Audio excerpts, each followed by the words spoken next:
चौधरी साहब, आपके बेटे की शादी की तैयारी मुकम्मल हो चुकी है। अच्छा, तो आपने बहुत अच्छा किया। अब मेहमानों के आने का टाइम हो चुका है। आपने इस टेंट के दरवाजे पर खड़े हो जाना है, किसी गरीब को अंदर घुसने नहीं देना। आज मैंने अपने बेटे की शादी पर आला खानों का इंतजाम किया है। आज चौधरी के बेटे की शादी है, बड़े बड़े लोग आएंगे। मुझे इस टेंट के अंदर कोई गरीब नजर नहीं आने चाहिए। ठीक है चौधरी साहब, मैं किसी गरीब को अंदर नहीं आने दूंगा। आ जाओ, चौधरी साहब ने आपके लिए आला खानों का इंतजाम किया है।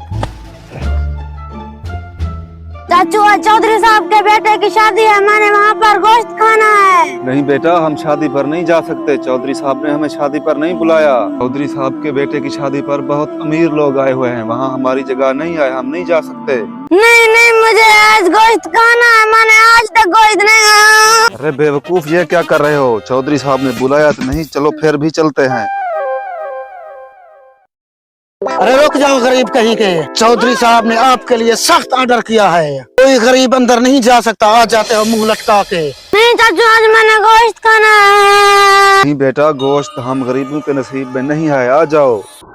5 साल बाद। ओ मुंशी, इधर आओ बेटा। जी चौधरी साहब, हुक्म। मुंशी, वक्त गुजरते टाइम नहीं लगता। आज मेरा बेटा इस दुनिया से रुखसत हो चुका है। जाओ, मेरे दोस्तों में से किसी को बुला कर ले आओ, इसकी कब्र खोदनी है। तो ठीक है चौधरी साहब, अभी लेकर आता हूँ। क्या हुआ मुंशी, इतना देर क्यों लगा दी? चौधरी साहब, आपके सारे दोस्त काम में मसरूफ थे, आने को कोई भी तैयार नहीं। अरे चौधरी साहब, क्या हुआ? क्यों परेशान हो? अरे भाई, क्या बताऊं, मेरा बेटा इस दुनिया से रुखसत हो चुका है। अब इसकी कब्र खोदने के लिए मेरे कोई भी दोस्त आने को तैयार नहीं। चौधरी साहब, आपको परेशान होने की कोई जरूरत नहीं। मैं आपके बेटे की कब्र अभी जाकर खोद देता हूँ।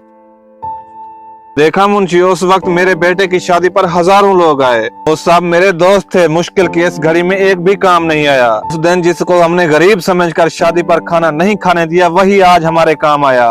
काश उस दिन हमने इस गरीब को खाना खाने दिया होता तो आज शर्मिंदा ना होते। उस दिन कितना खाना हमारा जाया हो गया था।